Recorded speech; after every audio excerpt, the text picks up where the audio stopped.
اللهم صل على سيدنا محمد يا رب صل وسلم دائما أبدا على حبيبي. 21ویں پارے میں سورہ عنکبوت ہے. عنکبوت کہتے ہیں مکڑی کو. تو اللہ نے اس صورت میں مکڑی کے جالے کی مثال دی ہے.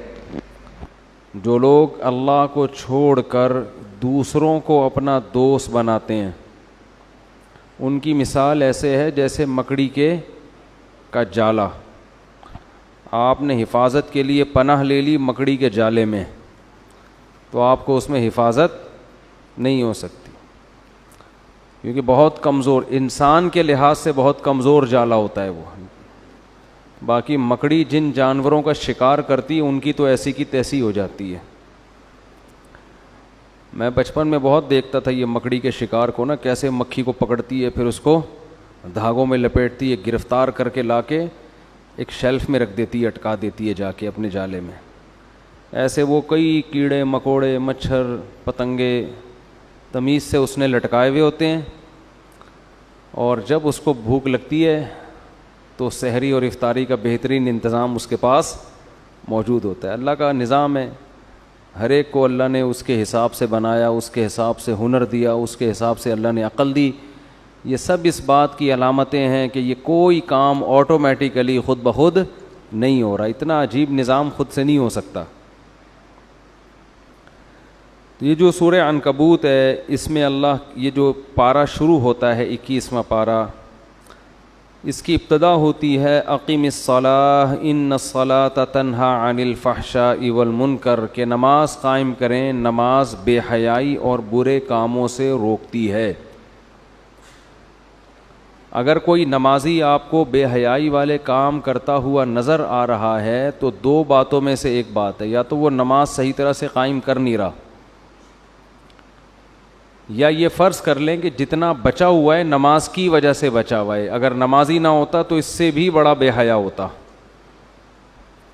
ایک صاحب نے مجھے کہا کہ دو بھائی ہیں, ایک ان میں نماز نہیں پڑھتا, ایک پڑھتا ہے. جو نہیں پڑھتا وہ تو بے حیا نہیں ہے, اور جو پڑھتا ہے وہ ایک نمبر کا چھٹا ہوا ہے. تو مجھے کہنے لگے کہ قرآن میں تو آتا ہے کہ نماز بے حیائی سے روکتی ہے, تو جو نہیں پڑھ رہا وہ رکا ہوا ہے بے حیائی سے, جو پڑھتا ہے وہ سارے الٹے کام کر رہا ہے. تو میں نے اس سے کہا, میں نے کہا دیکھو یہ تو طے شدہ بات ہے کہ نماز بے حیائی سے روکتی ہے. نماز میں کوئی ایسا کام نہیں ہے جو آپ کو بے حیائی پر ابھارے. کوئی نماز میں تو طہارت ہے, پاکیزگی ہے, وضو ہے, کپڑوں کو پاک رکھنا. بے حیا آدمی کے تو کپڑے ہی پاک نہیں رہتے. تو میں نے کہا یہ جو بھائی نماز پڑھ کے بھی بے حیا ہے نا, وہ ہے ہی بے حیا. وہ اگر نماز نہ پڑھتا تو اس سے ڈبل بے حیا ہوتا. آدھی بے حیائی اس کی روکی ہوئی ہے کس نے؟ نماز سے. بے حیائی کا کوئی اینڈ تھوڑی ہے. جو چھٹے ہوئے بدماش ہوتے ہیں تو ان سے بھی بڑے چھٹے ہوئے ہوتے ہیں. چھنی سے جب چیزیں آپ, چھٹا ہوا کسے کہتے ہیں؟ چھنی سے چھنا ہوا بدماش, ٹھیک ہے نا, جو سلیکٹڈ بدماش. تو جب چھنی سے آپ کوئی چیز چھانتے ہیں تو کیا وہ مزید چھاننے کے قابل نہیں رہتی؟ اس سے زیادہ باریک چھنی سے چھانیں گے تو اور چھنے گی, وہ تو چھنتی رہتی ہے, چیزیں کبھی رکتی نہیں ہیں. تو ایسے ہی اگر کوئی شخص نماز پڑھ کے بھی بے حیا ہے تو اس کا مطلب نماز نہ پڑھتا تو اس سے بھی 4 ہاتھ آگے ہوتا. اور میں نے کہا جو آپ کا بھائی نماز نہیں پڑھتا پھر بھی بے حیا نہیں ہے, تو اگر وہ نماز پڑھتا تو اس سے بھی زیادہ پاک دامن ہوتا وہ جتنا اب ہے, اور نیک ہوتا. باقی نماز نہ پڑھنا خود ایک بہت بڑی بے حیائی ہے کہ جس خدا نے پیدا کیا اس کے لیے تمہارے پاس ٹائم نہیں ہے. اور یاد رکھو کوئی شخص بے حیا ہو یہ بھی برا, اور کوئی بے نمازی ہو تو اسلام میں یہ بے نمازی اللہ کی نظر میں اس بے حیا سے زیادہ برا ہے. سمجھ میں نہیں آ رہی بات؟ کیونکہ اسلام میں اللہ کی نظر میں سب سے بڑا حکم جو ہے نا توحید کے بعد وہ نماز ہے. یہ اللہ نے ایسی فرض کی ہے کہ اس میں اللہ کے ہاں چھوٹ نہیں ہے. یہ اسلام کی ایک علامت ہے, سائن ہے.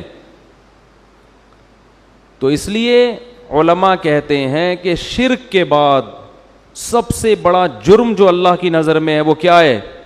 نماز کا بلا شرعی عذر کے قضا کر دینا. اور شرعی عذر کیا ہے؟ شرعی عذر کوئی ہے ہی نہیں ہے. صحیح ہے نا, اس میں اللہ نے کوئی عذر رکھا ہی نہیں ہے, بس کوئی عذر اللہ مانتے ہی نہیں ہے. شرعی عذر یہ ہے کہ بس آپ اتنے بیمار ہو جائیں کہ گردن کے اشارے سے بھی نماز نہ پڑھ سکتے ہوں, تو یہ کیا ہے؟ شرعی عذر. اس کے علاوہ مرد کے لیے کوئی عذر نہیں. عورت کا عذر ہے کہ اس کو مینسز آ رہے ہوں یا نفاس کا خون آ رہا ہو, بس. نہ حالت حمل میں نماز معاف, اور نہ ہی سفر میں معاف, نہ میدان جنگ میں معاف. کسی قیمت پہ اللہ نے نماز چھوڑنے کی اجازت نہیں دی. خواتین کا ایک مسئلہ خوب سن لیں. جب خواتین مینسز سے پاک ہوتی ہیں تو بسا اوقات ان کو 4-6 گھنٹے کے بعد پتہ چلتا ہے کہ ہم پاک ہو گئے ہیں, اس دوران نماز کا وقت گزر چکا ہوتا ہے. مثال کے طور پر کسی خاتون کی عادت ہے 6 دن کی, اب رمضان کی رات کو وہ سونے کے لیے لیٹی, ان کا ابھی وہ پاک نہیں تھیں. صبح سحری کے وقت آنکھ کھلی, دیکھا کہ بھائی پاک ہو گئی ہیں, تو وہ غسل کر کے روزہ رکھ لیتی ہیں. نماز کا ٹائم ان کو نہیں ملتا, حالانکہ ان پر لازم تھا کہ وہ اتنا پہلے اٹھیں کہ جس عورت پہ رمضان کا روزہ فرض ہو رہا ہے نا, اس پہ اس دن کی عشاء کی نماز لازمی فرض ہے. یہ ہو نہیں سکتا کہ روزہ فرض ہو اور نماز فرض نہ ہو.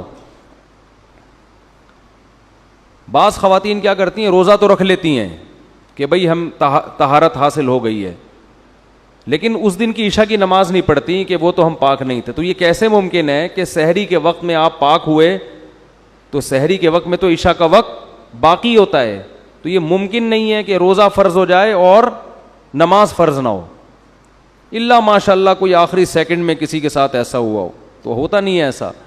تو نمازیں خواتین بہت کثرت سے ضائع کرتی ہیں, خیال نہیں کرتی. مارکیٹ میں شاپنگ کے دوران نماز ضائع, سفر میں نماز ضائع کہ جی شرم آ رہی ہے مردوں کے سامنے وضو کرتے ہوئے, ٹرین میں کھڑے ہو کر مردوں کے سامنے شرم آ رہی ہے.